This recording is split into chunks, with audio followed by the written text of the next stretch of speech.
За би энэ үндсэн хуулийн цэцгийн гаргасан дүгнэлтийг бол дэмжиж байна. Мэргэжлийн нэгдсэн холбооны төрийн усаа бол энэнийг одоо усын дээд шүүх бүртгэх гэдэг нь буруу юм аа гэж. Тэгэхээр энийг бол дэмжиж байна. За би харин нэг юм жаахан дутуу ойлгох ч энэ улс төрийн намыг бүртгэхтэй холбоотой улсын дээд шүүхийн чиглэлд агуулгын хувьд ялгаатай тухай ярьсан болохоос биш энэний зөв бурууг энэ дэр хөндөөгөө л гэж ойлгосон. Тийм ээ? Энэ бол тусдаа асуудал, бид нар ярих ёстой асуудал. Яг энэ цэцгийн дүгнэлттэй хамаагүй. Нэгдүгээрт бол би бас одоо энэ олон жилийн явцад юу харж байгаа вэхээр улсын дээд шүүхэд улс төрийн намыг бүртгэлгүй гэснэх буруу болжээ. Бид нар бол анханасаа энэ юу гэж явсан гэхээр энэ бол бүртгэлийн систем байх ёстой гэж явсан. Одоо бол зөвшөөрлийн систем болж хувирсан.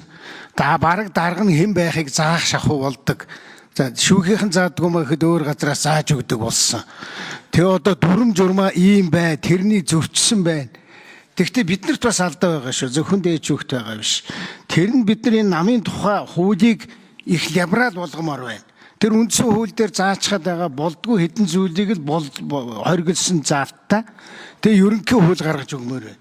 Ингэхгүй бол баг одоо анхын шат чинь ямар байх юм? Дарга чинь хэн байх юм? Бүт чинь ямар байх юм?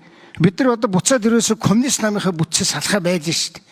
Тэгэхээр энд бидний их хурлын гишүүдийн манай их хурлын институцийн бас алдаа байгаа шүү. Энийг хэдүүлээ даруухан засахгүй болохгүй байна.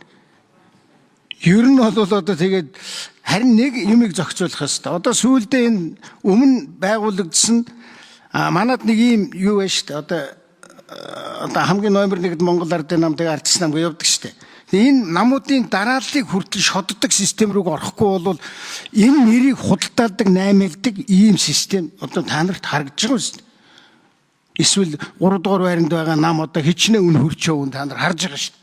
Бид нар одоо хараагүй юм шиг суугаад байгаа байхгүй. Ийм заваарсан юмнуудаас салахгүй бол Монголд улс төрийн намууд цэвэршихгүйгээр улс төрийн намууд одоо зөв дүрм журмаар хоорондоо өсөлдөхгүйгээр энэ тогтолцоо бол улам муужрна. Ялангуяа парламентыгаа хамгаалыг ярьж байгаа тохиолдолд бол энэ улс төрийн намуудын зөв болох ёстой. Тэр нь бүртгэлийн системийг нь буцаас сэргээх ёстой.